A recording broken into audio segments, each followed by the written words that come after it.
The first Tuesday in May every year is World Asthma Day, and this is to raise awareness of asthma worldwide. World Asthma Day is organised by the Global Initiative for Asthma, which is also known as GINA. GINA is an organisation that was founded in collaboration with the World Health Organization in 1993. So this is the 30th anniversary of GINA. I'm very proud to be a member of the GINA Board of Directors. GINA produces a guidance document that is updated every year based on evidence for treating asthma and is available as a strategy document that can be used as it is by many countries, or countries can adapt the GINA materials to their own guidelines for managing asthma. Today I'm speaking in my own capacity and not on behalf of GINA. The 2023 theme for World Asthma Day is Asthma Care for All. Now this theme was chosen because the burden and most of the deaths due to asthma worldwide are in low and middle income countries. And one of the major problems in those countries being inability of governments to make preventer inhalers available at all or at affordable prices for the people with asthma. Now, there are also problems with asthma care in developed, richer countries, and so the theme Asthma Care for All is also relevant for high-income countries. I decided to focus on inequality of asthma care today. I've mentioned in the past podcasts that in my view, and that of other experts in asthma, the quality of care that you get for your asthma is often down to your personal circumstances and geography. That is where you live. For example, if you live in a country that is determined to improve asthma care, like Finland, for example, then your asthma will be managed at the highest standards in accordance with the best research evidence, no matter who treats you. Similarly, in Brazil, where, for example, their government made inhaled corticosteroid inhalers freely available for people with asthma. This led to reduced hospital admissions and fewer deaths. However, if you live in other low or middle income countries where access to care, education, and asthma medication is only available in a limited capacity, then you're not going to do as well as someone in a richer country. Having said that, quality of asthma care is not only related to how rich your country is, and I'll give some examples of that. The care you get depends on a number of different things, and this includes the quality of training in asthma that your own doctor or nurse has had. In addition, availability of asthma preventer medication, access to high-quality education, which is appropriate for your or your child's ability to understand this. Also, social deprivation and exposure to pollution will determine how well controlled your asthma is. Other factors related to the quality of your asthma control include your ethnicity and the priority that your country or local health providers place on asthma. As a result, many asthma experts say that the kind of asthma care you get is the luck of the draw. It's a kind of postcode lottery. So today, I'm going to focus on some of the inequalities in asthma care that might be affecting you. Hopefully, any healthcare managers listening to this podcast will think more carefully about reducing inequality of asthma care in their locality or in their country by ensuring better targeted access to care according to the inequalities that I'm going to be focusing on. In other words, asthma care is not something that is the same for everybody. That is, it's not a system where one approach is good for everyone, or in other words, it's not one size fits all. The three topics that I'm focusing on today are lack of access to quality asthma care, social deprivation, and exposure to air pollution.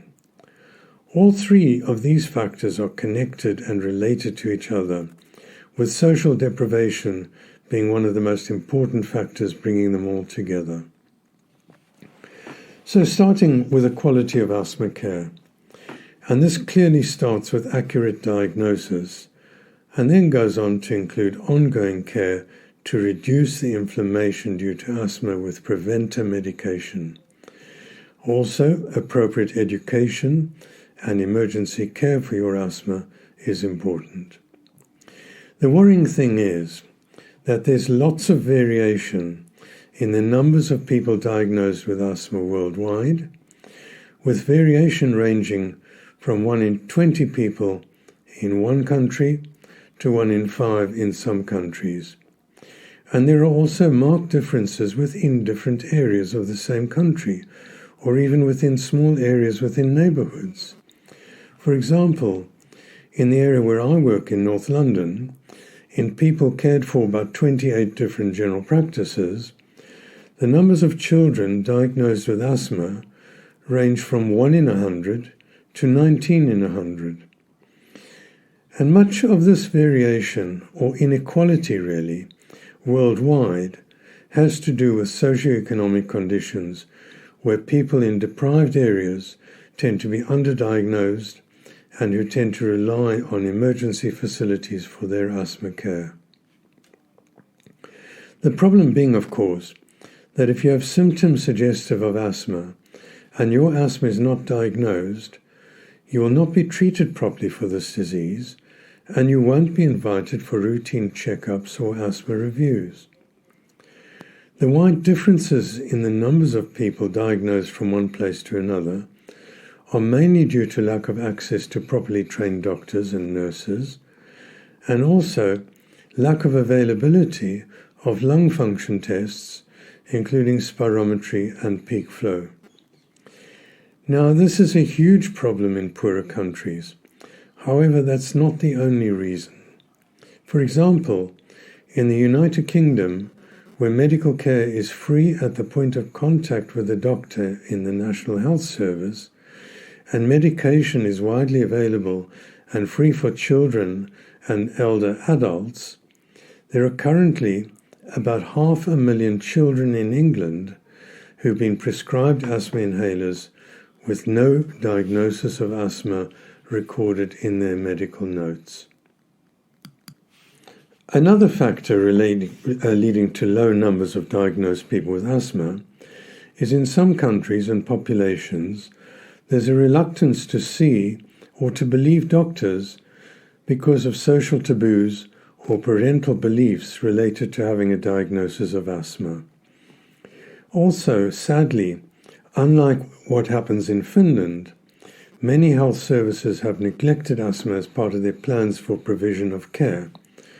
And it's only recently that there's more focus on asthma in the United Kingdom.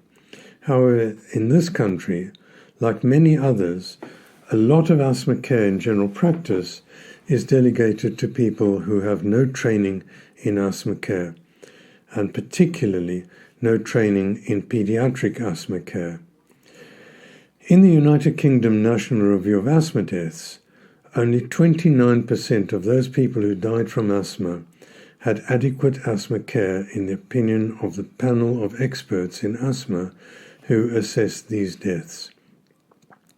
In addition, those people who died from asthma, who'd had an asthma checkup or review, just under half of the reviews that were done by nurses who did not have any previous training in asthma care. In addition to education and training of doctors in asthma care, it's very important that levels of education amongst parents and patients is taken into account when teaching people about their asthma. So if you've not understood what your doctor has said about your medication or how you can tell when your asthma is going out of control, don't be afraid to ask for more explanation. The most important factor related to asthma care and poor outcomes is the availability of inhaled corticosteroid preventer medication and the knowledge of doctors, particularly general practitioners and general physicians and pediatricians, that these drugs are the ones that help people to control their asthma and to prevent attacks. Availability and prescription of these preventer inhalers is one of the major factors related to inequality of asthma care, and this is problematical in low and middle income countries where costs of these drugs are prohibitive. However, as I said, even in richer countries, lack of medical expertise and knowledge results in low prescription rates of these drugs, which are widely available. Another important factor is the availability and access to specialist asthma doctors, both for adults and for children. One research study in Scandinavia found that people with lower socioeconomic status are less likely to be referred to specialists. Another study in the United Kingdom found that only 1 in 20 people with severe asthma are referred to see specialists. Now, in the UK and other countries, there's a lack of trained asthma specialists for children, and this is a major reason contributing to inequality of care between children and adults, because many of the resources are disproportionately focused on adult care. I have mentioned the high numbers of children treated with inhalers without a diagnosis in England. However, another example exists in China, for example, where about 1/3 of children with asthma are not diagnosed, and in those that are diagnosed, about 20%, that's 1 in 5, have got severe asthma. The next major reason for inequalities in asthma care relates to social deprivation. Now, there's lots of research evidence that social deprivation is linked to poor asthma outcomes, and these include more severe asthma, more attacks due to asthma, more hospitalizations, and more deaths due to asthma. Now, low income is not a cause of asthma. However, low income is linked to poor asthma outcomes, such as severe asthma and increased need for treatment for asthma attacks. Poverty is linked with the inability to afford medication in those healthcare systems where people have to pay for medical care. This is a particular problem in low and middle income countries. For example, in South Africa, where the cost of 1 month's inhaled preventer medication is equivalent to 17 days of income from work. Sadly, this problem is high in wealthy countries where medication is not free for poor people, a problem that is increased at this time, for example, in the United Kingdom, due to high levels of inflation, where people are having to choose between feeding their families, heating their homes, and paying for medication, sometimes resulting in parents going without to protect their children. In India, according to research, people with lower socioeconomic status have worse health and worse health outcomes. Poverty is often associated with poor housing, with high levels of mold, which has been implicated in poor asthma outcomes, even in a case of asthma death in the United Kingdom recently. Poverty is also associated with poor access to educational opportunities and exposure to increased pollution. Furthermore, childhood poverty is also associated with poor access to good quality health care and poor health in childhood, including increased numbers of children who get lung infections like pneumonia, and in some countries, tuberculosis in childhood.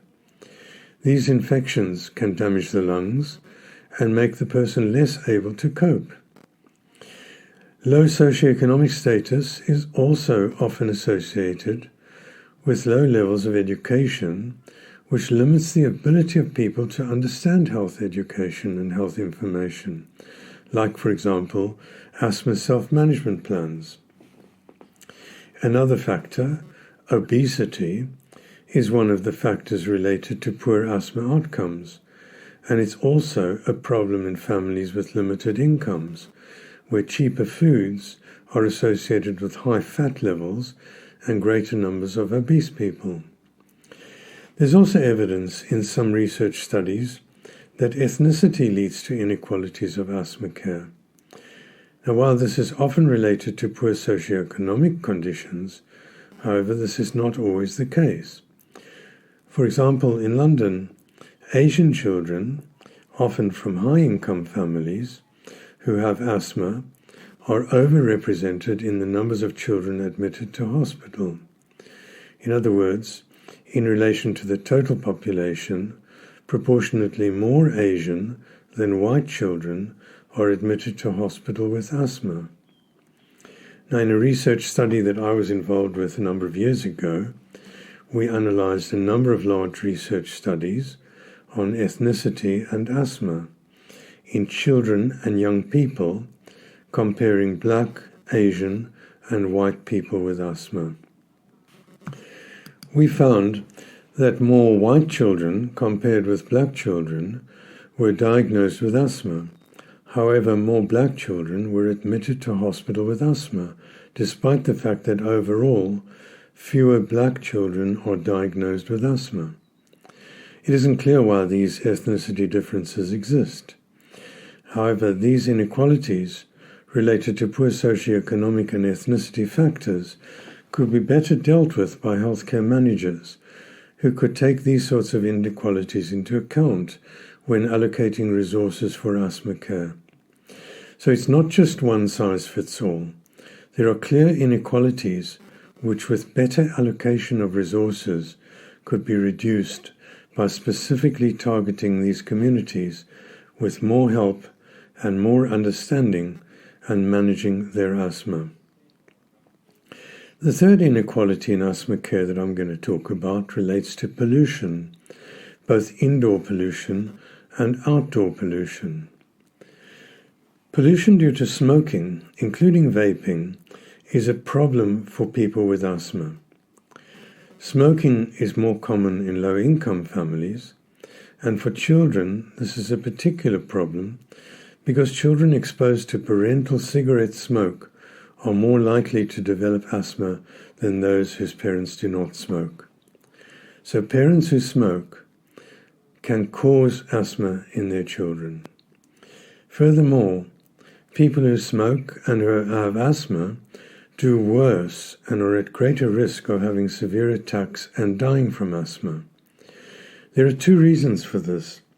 One is because the damage that smoking does to lungs, and the other is because asthma preventer medication does not work well in people who smoke. Somehow, the effect of smoking reduces the ability of preventer drugs to work on the lungs.